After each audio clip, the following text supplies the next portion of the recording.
Одоо танаа гэр бүлд 3 үеийн сайд байсан гэж би сонссон байна. Тэгэхээр та одоо 3 дахь үеийнхэн сайд болж энэ тохиолдлын эргүү эсвэл юу гэдгийг бас нэг уламжлалаараа ингээд өөрсдийнхөө хүүхдүүдийг юм уу цаашаа бас нэг ингээд улс төрд хүлээд аваад лоббидод байдаг бас нэг тийм үе залгамжлсан улс төрчид бас гараад байгаа шүү дээ. Тэрнтэй арай өөр үү?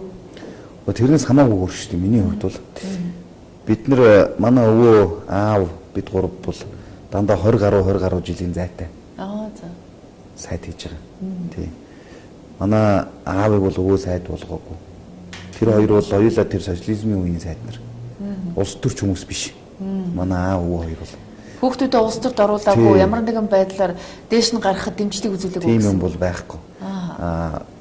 Би бас 20 хэдэн жилийн дараа болж байгаа юм. За. Тэгэхээр одоо нэг уламжлаад нэг нөгөө ноёны хүүхд ноён болно гэдэг шиг тийм юм бол байхгүй шүү дээ. Ялангуяа тий. Тэгээд би зөв хувь тохиолдол гэж боддог. Ингэж л таарсан байна. Энэ л хувь тавилантай л байсан юм байлгүй. Ер нь бол би ч улс төрд орохдоо жишээ манай аав өвөө хоёр бол жишээл намын харьяал гэлдэг хэд чи надаас шал өөр л намын харьяалтай л хүмүүс шүү дээ. Намайг 9 онд 8 онд дэд сайд болоход 9 оны ерөнхийлөгчийн сонгуулиар за та одоо ачгүйгийнхаа намаас нэр дэвшигчийг дэмжин үздэй гэхтэл үгүй гэл одоо энэ хоёр дараад санал өгчлөөсөн юм л хүн л дээ. Миний аав бол жишээлбэл 90 онд сайд байсан. Тэгэхээр надад бол тэгж намайг улс төрлөө оруулаад ингэ явцсан юм байхгүй. Ерөөсөө улс төрч хүн байгаагүй. Тийм тэр үед ч бас сайд нар бол тэгж улс төрч хүмүүс байдгүй байлаа шүү дээ.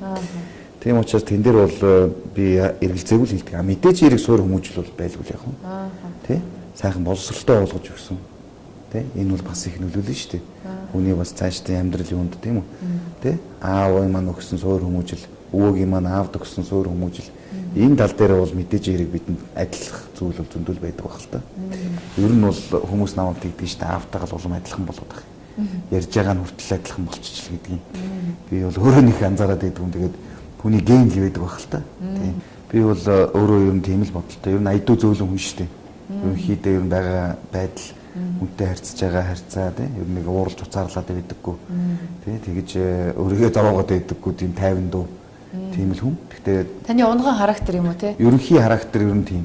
Тэгэл яг хуу мэдээж эрийг нервтэх стресстэй үе бол одоо гарна л да гардаг л да. Гэхдээ тэр бол аль болох их тайван л өнгөрөөдөг ийм л хүн. Тэгээд хийх ёстой ажлаа бол хийх ёстой гэж үздэг. Тэрийгээ бол одоо их зарлаад ингээд байхгүй ч гэсэн за би яг өөрийнхөө хийх ёстой юм бол хиншүүл гэсэн юм бодолтой. Тэрийг бол одоо чимээг өгөх шиг хийгээл явж идэг юм л хүн.